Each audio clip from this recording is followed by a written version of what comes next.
Seja muito bem-vindo ao projeto Ligando a Física à Biologia. Meu nome é Matheus e nesse vídeo iremos abordar alguns conceitos do fenômeno denominado tensão superficial. Você saberia explicar o que é tensão superficial?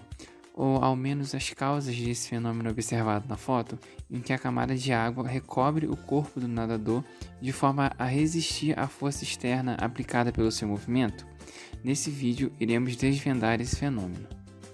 A tensão superficial é um fenômeno físico que ocorre em consequência das forças intermoleculares na interface entre os meios, responsável pela tendência contrativa da superfície do líquido. Nas interfaces líquido-ar, a tensão superficial resulta da maior atração das moléculas líquidas umas pelas outras devido à coesão, do que pelas moléculas de ar devido à adesão. Devido à tensão superficial, superfícies líquidas em repouso tendem a encolher para sua área de superfície mínima possível, por isso que um pouco de água não se esparrama sobre o vidro e as gotas dispersas assumem uma forma esférica sobre uma folha.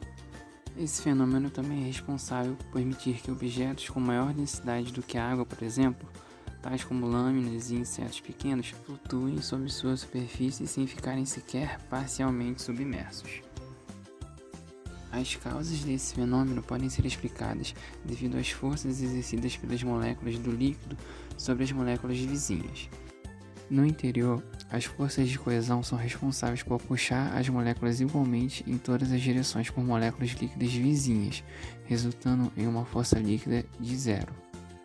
Já as moléculas na superfície não possuem as mesmas moléculas semelhantes ao seu redor, portanto são puxadas para dentro, onde possuem interações com as moléculas vizinhas idênticas. Isso cria uma pressão interna e impulsiona as superfícies líquidas a se contraírem à sua área mínima.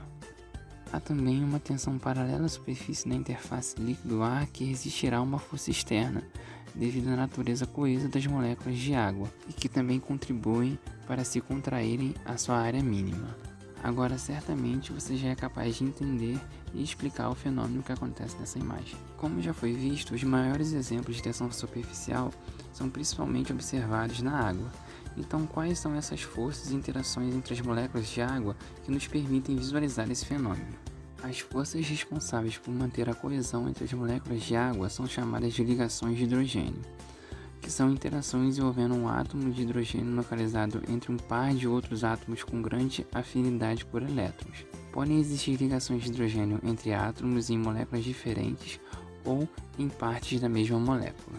Um átomo do par, o doador, geralmente um átomo de flúor, nitrogênio ou, como observado no caso da água, o oxigênio, está covalentemente ligado a um átomo de hidrogênio, cujos elétrons partilham de forma desigual. A sua alta afinidade com os elétrons faz com que o hidrogênio assuma uma momentânea carga positiva. O outro átomo do par, também tipicamente um flúor, nitrogênio ou, como mostrado, o oxigênio, tem um par de elétrons não partilhados, o que lhes confere uma ligeira carga negativa, no qual então, através da atração eletrostática, o átomo doador partilha o seu hidrogênio com o átomo aceitante, formando então uma ponte de hidrogênio. Então são essas interações entre as moléculas de água que são responsáveis pelo seu alinhamento e proporcionar uma atração forte que as une, chamada de força de coesão. Agora que já conhecemos os conceitos básicos relacionados à tensão superficial, onde e como podemos observar esse fenômeno no nosso cotidiano? A formação de gotas sobre uma folha se deve à grande presença de cera na superfície da folha, a qual realiza diversas interações hidrofóbicas e é incapaz de realizar pontes de hidrogênio com as moléculas de água. A tensão superficial então lhes confere uma forma quase esférica, porque uma esfera tem a menor área superficial possível para a relação com o volume. A formação de gotas também pode ser observada quando uma massa de líquido é esticada.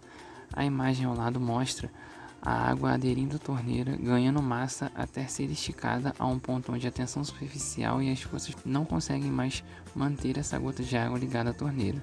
Em seguida, então, ela se separa e a tensão superficial é responsável por transformá-la em uma gota esférica. Observamos também a separação de óleo e água, que é causada por uma tensão na superfície entre líquidos diferentes. Nesse caso, as moléculas de água se agrupam devido às múltiplas ligações de hidrogênio entre si. Como o óleo não consegue realizar esse tipo de ligação, ele não se dissolve na água. A flutuação de objetos mais densos que a água ocorre quando o objeto não possui fortes interações com as moléculas de água e seu peso é pequeno o suficiente para ser suportado pelas forças decorrentes da tensão superficial. Por exemplo, pequenos insetos usam a tensão superficial para andar na superfície de um lago, constatando então que não há atração entre as moléculas da perna do inseto e as moléculas de água. Portanto, quando a perna empurra a água para baixo, a tensão superficial da água apenas tenta recuperar seu estado plano, deformado devido à força executada pela perna do inseto. Certamente agora você olhará de forma diferente para todos esses fenômenos que perduram ao seu redor.